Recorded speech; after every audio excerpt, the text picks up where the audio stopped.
So everybody knows everybody's favorite comedian, Mr. Handsome Boy Matt Rife. uh, I'm a huge fan of comedy. Everybody knows that. I'm not a huge fan of his. I definitely think you know, he's obviously pretty funny, but I think he's more famous for, being a super handsome dude and he's got some pretty good crowd work. That's really his thing is crowd work. And I never like I've seen a lot of videos pop up in reels and stuff of him, and most of it's just crowd work, right? So I've never actually heard like a good bit that was kind of just completely developed by him. I've heard a few one-liners and it's not bad, but I do think he is more famous for his looks with the ladies than he is like an actual good comedian. But I'm not saying he's bad. I think he is worth his salt and he definitely deserves the fame he's got. He's almost comparable to me. He's like the Dane Cook of this new generation. He's kind of like the handsome comedian that a lot of people hate on, but he's good for that generation of young people. Like I remember loving Dane Cook. And I mean, I still love Dane Cook. He's fucking so nostalgic. Like listening to any of his old stand-ups always nostalgic, but I think this guy's the new Dane Cook. And obviously Dane Cook, he did crowd work, but he wasn't as much of a crowd work. He's not as famous for his crowd work, we'll say. He did actually have some really good jokes. And I'm sure Matt Rife does too, but I haven't seen them, so until I see them, I I have nothing to say about it. But either way, uh why am I talking about him? The reason I'm talking about him is because he was in the news, the controversy. People are people that want to cancel him now. Why they want to cancel him? Because he made some joke about domestic abuse. Like this girl had a black eye, and he was like, "Oh, maybe she's a waitress," and he's like, "Maybe she should be working in the kitchen." And then he's like, "Oh, but if she was good, if she was good in the kitchen, maybe she wouldn't have that black eye, or something to that effect, right?" And it's actually a good joke. I do like that kind of one liner, but it was pretty good. But apparently, it ruffled some feathers in the old female community. People weren't too happy about it, so there's a lot of people up in arms and saying that he's supporting domestic abuse, which is just ridiculous. Anytime that somebody anytime somebody tries to cancel a comedian, I just, I literally lose my shit a little bit. I'm like, literally, what are you doing? It's, it's a joke. That's the whole point of comedy, is that you're joking around, you're having a gaff. That's literally the point of comedy. So if you don't like it, fuck off, go away. Don't listen to that comedian. Comedy is that art form of taking serious subjects sometimes and making a joke out of it. That's what it is. And if it offends you, you're not a comedian fan then. You're not a comedy fan. Just go away. But of course, and this is where I gotta say, I gained extra respect for Matt Rife because while I'm not super familiar, not a huge fan of his comedy, I do think his response to the outrage was pretty hilarious because he posted on Twitter saying, uh, you know, basically he's sorry, but he's like, I had a detailed apology, and here's the link to it. And the link was actually to a website that sold special needs helmets. I'm like, oh my sweet Jesus. I'm like, that's good. I love shit like that. I'm like, that's the funniest thing he's ever done to me. Because that's exactly how you respond to people like that. Like, don't give them power. I never apologize for that. It's comedy, guys. So Matt Rife, good job, my son. You did the right thing.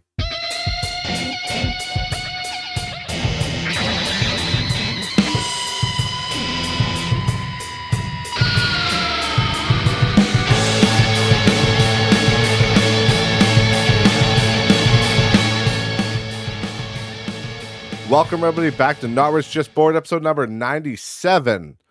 Wow. We're almost there, boys and girls. Almost to number 100. And also, I'm just going to start off with one thing. Thank you to everybody that watched last week's episode. It blew up on YouTube. It got 322 views. Probably because the completionist thing was kind of fresh at the time, and You know, maybe the thumbnail's a little clickbaity. It's not really. I did talk about it. I just try to make the thumbnails a little bit interesting so people want to click on it. But it was a big hot topic at the time, so it I mean, it definitely got a few more views than normal, which is cool. I think it was at 322 views right now. I just remember checking it. I'm like, holy shit! Like that's really big for this channel. I think it's the second most viewed video on here. Number one being the Phasmophobia Monkey Paw tag locations under the Just Board Gaming banner, which is YouTube exclusive. Because this podcast you might be listening to on Spotify. So if you are, come check out the YouTube channel. Lots of fun going on, and hopefully more fun to come in the future here. Either way, yeah. Thanks guys for the support. I appreciate it. Even if you were just random stopping by the channel because you wanted to learn about the completionist controversy, thank you for stopping by. Appreciate it. It's traction and it helps the metrics so we can get more you people in here. I like it. Either way, what's been going on? Not much. It's gonna be a short one this week because there's honestly not a lot going on right now that I could talk about, and everybody's fucking sick. Everybody's sick around me. Every person I run into right now, you're like everybody is sick, and it's I don't know how I've avoided it so long. I feel a little tickle in my throat, and I'm like, oh god. But like my coworker's sick, my girlfriend's sick, her son's sick, my kids were sick, like everybody. And I'm just sitting there bobbing and weaving through these bacterial viruses that are just floating around me, just trying to survive. And I just it's one of those things. Usually it's hard to avoid that type of stuff, especially if you're living with it, like if people you live with have it. But the the key I always say is take your vitamins. And I think that's what's really saved me. This morning I literally took 10,000 BTUs of vitamin D. I was like, no. I'm like, try and get me COVID. I dare you, bitch. We'll have a boxing match. I will. But other than that, yeah, there's this crazy thing going on right now that I don't really understand. Sorry, I might be too close to the mic there. I try to be a fist away. One fist. But the pop filter's kind of a fist away, so it's hard to measure. Plus my fists are so big being a big buff meaty guy.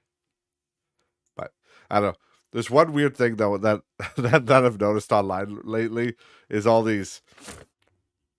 there's all these weirdos in America, and I'm sure there's some in Canada, but the ones I've seen are in America that are like cheering on Palestine. And it's like the whole kind of those people like the LGBTQ community and all the wokesters, right? They're all like cheering on Palestine and saying free Palestine. And there's actually some of them being like openly anti Semitic. And I'm like, this is weird. Because normally you guys are like the overcorrection, way too inclusive, way too woke. But they're like, a lot of them are actively inciting genocide and stuff in reels and stuff. It just doesn't make sense to me. Especially like the whole group of like, they were saying LGBTQ for Palestine. I'm like, those motherfuckers would probably throw you off a building just for being gay. Like, what are you doing? It just doesn't. It really doesn't make sense to me. I don't understand what they're doing with that. I think people need to chill out. And when it comes to the whole Middle East thing, I don't even know. I don't know the whole who's good, who's evil. Obviously the Hamas guy is killing people, and that's not good. And people have their own things about, oh well, the Jews did this, and I don't know. I'm not educated enough on the whole war and the whole history of that war, because obviously that's been going on forever. The Palestinians and the Israelis have never gotten along, and it's just boiling over now. But I mean, well, it's been boiling over forever, but there's actually an active event happening right now. And I don't know how to feel about it, but I just want people to stop dying. Stop killing each other. It really doesn't make sense. And I think I've said this before, but it's one of the main reasons why I was never really religious. because it's just I don't religion has brought so much hatred and just bad shit into this world that I just don't think it's worth it. And I think it's okay for people to have their own beliefs and their own, if you believe in a god or a creator, that's fine. That's cool. Do that. Have your beliefs, have a good time. But the moment you start telling everybody else what to do, that's when problems start to happen. And it just doesn't make sense to me. This whole conflict. Just get along. Let people have their believe what you want to believe. You want to believe in a flying spaghetti monster? Go ahead, do it. But don't go on this whole killing spree because this guy doesn't like Jesus. This guy doesn't believe in, I don't know, Shiva, Ganesh. Those are Indian gods, I believe. Or what? I don't know what the see. That's the thing. That's how ignorant I am to all the religious stuff. Is like I don't even know what the Indian religion's called. Is that Hinduism? Maybe. Yeah. I don't know. Like I know all these words, but I'm like I can't match races. Like I literally had to Google what Israelis are and what Palestinians are. I'm like which one's the Jewish people? And then like just I don't know any of that stuff. I just religion is not super interesting to me. I think, I grew up with mostly Christian values, and I think those are fine. But I would never tell anybody that they have to be, a Christian.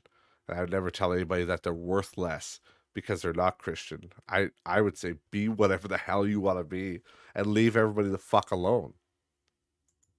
And I mean, I'd like to sit here and say the Christians are the ones that are the best at that, because everybody blames it like, oh, Muslims blow people up and that all the people are doing this crazy shit. I'm like, yeah, but you guys haven't seen the crazy Christians.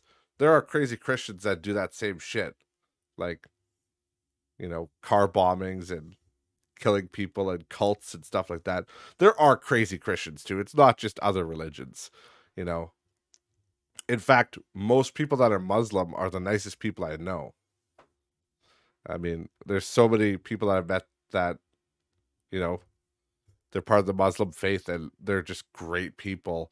And it's like all that stuff that happened with 9/11 and, all the world events that have took place around the world or, the occupation of Afghanistan, all that stuff. It's kind of just made a lot of people hate anybody that's different, right? When it's like, we're all just people. We're all just trying to survive. It's like, just because a person that was wearing a turban blew up a building in America doesn't mean every person with a turban in the world is the same person. That never made sense to me. It's like there's probably 80 different religions that wear turbans, 80 different faiths that do that. It was a guy in a weird turtleneck guard. Fine. The odds are it was a Christian fundamentalist. If he was wearing the little, what they call it, the priest. They wear that little. It's like that little neck guard. It's like a little white thing. I don't know. They wear it on their neck. It's weird looking, but I think it's only the Christians that do that. Maybe, but either way, I just think everybody needs to get the fuck along and stop. The bottom line is, if you have a religion, do your religion. But the moment you affect other people's lives, just shut the fuck up. Stay to yourself. Stay in your lane, bro. Because nobody else wants that shit. Nobody else wants, like car bombings or anything like that. It's like, if you're willing to die for your religion in that way, like, you're going too far. Obviously, you got to find a new religion or find something else to do, because that's just a little fucking ridiculous. But either way, there's crazies in every faith, my friends. Not just the ones that you don't particularly understand. So, in that way, I'm so inclusive. Maybe I am a leftist after all. Just wanting everybody to get along. Other than that, there was there was a sweet excuse me, fuck. I might be getting sick, guys. Here we go. My brain fog setting in. There was a new game that was released recently. I want to talk about it. It's I think it's called Lethal Company. Oh, sorry. Yeah, I'm gonna look it up at Steam here. I don't have this game yet, but my brother sent it to me the other day. He's like, "You gotta check out this game," and it's called Lethal Company, and it's a cooperative game, and it's done in the cel shaded art style like Borderlands, and it's just a co-op horror game about scavenging at abandoned moons to sell scrap to this company you're working for. So basically, you're just it's kind of like it's kind of the culmination of all those like ghost hunting games, only it's monsters that you can come across, and it's kind of a horror game, right? It's like a horror game, but it's apparently it's all randomly generated, and it's it's cooperative. It's really funny, and there's been a lot of people that are talking about it, and a lot of funny moments being uploaded on YouTube and Reels, and it looks like a cool game. And for $12, like, well, $12.99, that's Canadian, so it's about $2 American. It's pretty cool. I like that, and I like the idea that we're getting so many of these games that are like $12, and they're worth like you play them forever, and they're constantly being updated, and they're really good. And this is my favorite type of game. Meanwhile, you get these AAA companies that are making these games that are subpar, and there's so much microtransactions and a bunch of bullshit on them that you have to pay for when you already paid $80 for the fucking game. But then you get games like this that are these early access indie games. They're $13 off the hop, like no money at all. You get Starbucks. Starbucks is more expensive than this game. If you went to Starbucks and got a venti coffee and like, I don't know, biscuit or whatever the hell you idiots eat there, you could pay for this game. Like it's incredible, and you'll get so much content. It's gonna be it's gonna keep getting updates. And I remember like when we were talking about playing Lethal Company, me and my friends, the one friend there who brought up, he's like, yeah, Phasmophobia is a little bit, it's a little bit dead. It's not as good. It's not that good, and blah blah blah. Right?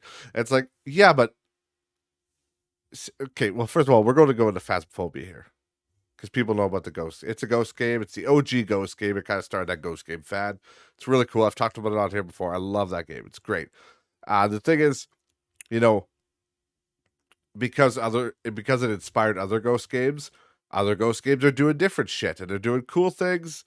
And I always said that Phasmophobia just needed to work on the scariness, because once you play it for so long, it's not as scary. There's not as much cool ghost interactions, which these other ghost games are doing. Now, having said that, while that is true, Phasmophobia is still the OG, and they're still working on it.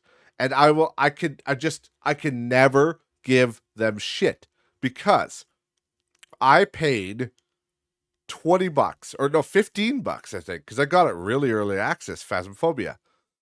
I paid $15 for it, like almost 4 years ago, 3 years ago for sure, I think. When did it come out? Yeah, I think it was 3 years ago. But like, I paid fuck all for that game. And I've gotten like 3 or 4 years of gameplay. Like, we're still playing it. And I think I have like, can't remember how much time I have in that game. I think I have 150 hours at least. Way more than any AAA game I've ever bought. And it keeps getting better. It's still getting better to this day. So my point is, these are the games that I like, where it's just, maybe it's a simple concept at first. Sure. It's not your in-depth, flushed out story game. Okay. But you get a lot of quality for the money and a lot of fun. You play it you play it forever. And I think that's really cool. And those are the games that I'm gonna like playing. You know, there's nothing worse than paying. Sorry, I got to sneeze here, I think. Oh, maybe I don't. No, I'm a liar. I am. Oh, fuck. I hate that. That's the worst. That is the worst. When you feel it in your nose, you feel that little, and then it's like, no, it goes away. It's gone. Bye bye. Don't have to sneeze anymore, apparently. God, that pisses me off. And I can still feel it's in there. But either way, back to the games. You'll get so much more value out of these games. And just, they, they're super fun. And this is another game that I think will be really fun. It's just, yeah, you go and scavenge like this. It looks like, yeah, space moons, and it's randomly generated, and randomly generated monsters will come and kill you guys while you're doing it. So I just think it's awesome. And I think all these games, we were playing Ghost Hunters Core the other day, and I hadn't played it for quite a while. Just because we haven't. We had game for a while. Everybody's been so busy. And a lot of those games we kind of, it's one of those things you stop playing them because you maybe get bored or whatever. But because they're early access and they're these indie games that keep getting updated, you come back, it's like, oh, there's a bunch of new shit to do. That's really cool. So we were obsessed with Ghost Hunters Core. I still am. I still want to play it some more. That game is awesome now. They've got like new entities, and they've got double entity missions where there's two ghosts that you gotta hunt at the same time. It's crazy. They got that, like the clown and the demon. They've had those for a while, but they're scary, and the interactions in that game. That's where Phasmophobia has kind of fallen behind. Is cool interactions. Like you'll go in to a house and there'll be like hands under the bed that creep back, and they'll reach out at you, and then they'll reach back. It's like, oh god, and then they'll be like just random floating objects, and the ghost activity is really cool. And obviously, I think I like the idea of doing exorcisms too. I like the idea that you can, not only do you got to do the investigation work of Phasmophobia and determine what ghost you're dealing with, but then after that, it's the second phase of the mission, which is killing the ghost, like exorcising it. So it's really cool. But yeah, other than that, I don't have a lot to say for this week. Unfortunately, guys, it's been a short it's been a short week. Not much is going on. So just let me tell everybody, just love each other. Stop blowing yourselves up in the Middle East. Stop blowing yourselves up in Russia and Ukraine. And how about we focus on real things like getting affordable housing in Canada? Hey, bring it together, guys. Give us a round of applause. How about we work on that? How about we work on getting the cost of food down? Let's work on that maybe for a minute. That'd be a good idea. But either way, that's all I have for you guys this week. Sorry for the short one. I have to go eat something. I am starving. And then I got to go see my kids. So thank you guys so much, as always, for watching. Again, the support on last week's episode was insane. You guys are awesome. So thank you so much for listening. Remember, links to all social media are in the description below. And I will see you next week. Bye, guys.